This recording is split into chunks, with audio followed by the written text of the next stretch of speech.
قیمت دیتا، اگر دلی میں ہوتا تو وہ باقی قیمت دیتا۔ فی الحال یہ 500 کھچر تنکے ہیں، یہ میرے پاس ہے، اسی کو لے لو اور جا کر کے بیٹیوں کی شادی کرو، یہ تحفہ مجھے دے دو۔ غریب نے حوالے کیا، اللہ اکبر، دنیا عشق میں ہلچل مچ گیا۔ اس عاشق زار نے کھڑے ہو کر کے سر کا عمامہ اتارا اور پیر کے نالین کو ایک کنپٹی پر ادھر رکھا، دوسری کنپٹی پر ادھر رکھا اور پگڑی باندھنا شروع کیا۔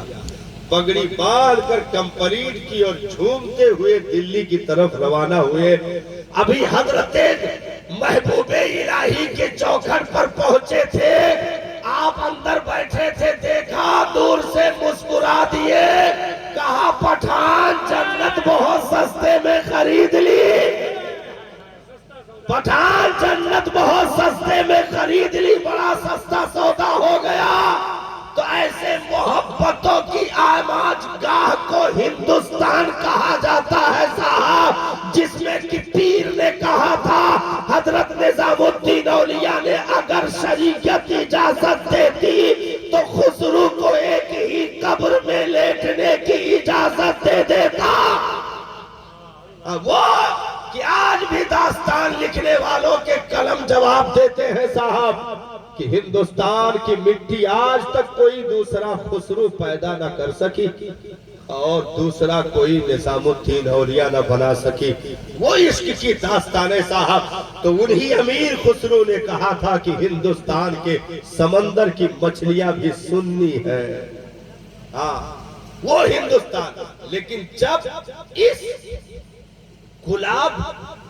اور تمام تر پھولوں کی خوشبوؤں سے معطر چمن کو نظر لگانا ہوا تو ان دشمنوں نے سب سے پہلے اٹیک محبت پر کیا۔ اسی ہندوستان کی تاریخ میں سب سے پہلے اٹیک محبت پر ہوا اور پورا جائزہ تیار کیا کہ ان لوگوں کے دلوں سے کس طرح نبی کی محبت نکالی جائے۔ تو اس کے لیے معاذ اللہ تقویت الایمان جیسی چیزیں اور بہت ساری چیزیں تیار کی، پوری پلاننگ ہوئی اور جو ہے مسلمانوں کے کلیجوں سے نبی کے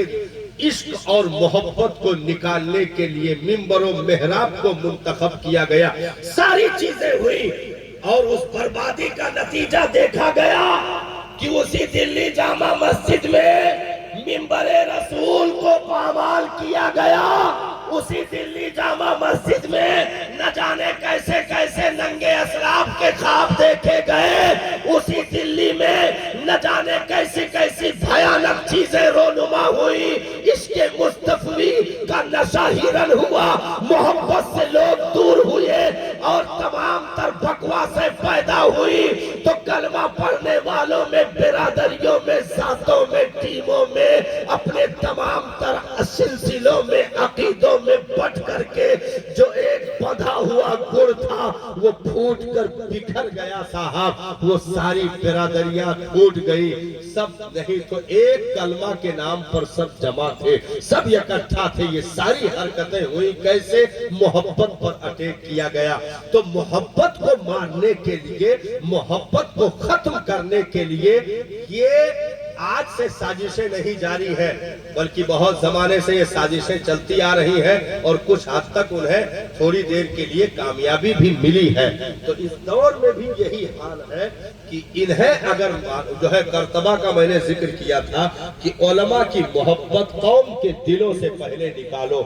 علماء کی محبتیں قوم کے دلوں سے نکالی جانے لگی، لوگ علماء کے چغل خور ہو گئے، علماء کے باغی ہو گئے، عالموں کو ہوٹلوں چوراہوں پر گالی دینے لگے اور معاذ اللہ اپنی دولتوں سے علماء کو تولنے لگے اور کہا کہ اس کی کیا اوقات ہے، 5000 پاتا ہے، میرے سامنے تو اس کے ٹکنے کی بھی اوقات نہیں ہے۔ مانی داڑھی ٹوپی کی قیمتیں لگنی شروع ہو گئی، جبکہ یہ معلوم ہونا چاہیے کہ ان کی عزتیں ان کی برادری اور دولتوں کی بنیاد پر نہیں، میرے مصطفیٰ کے علم دین کی بنیاد پر ہوتی ہے۔ ان کو اگر منبر دیا جاتا ہے علم دین مصطفیٰ کی وجہ سے دیا جاتا ہے، ان کو اگر کرسی دی جاتی ہے آپ بیٹھ کر گھنٹوں سنتے ہیں تو علم دین مصطفیٰ کی وجہ سے، نہیں تو برادری مولانا کو پہچان نہیں کر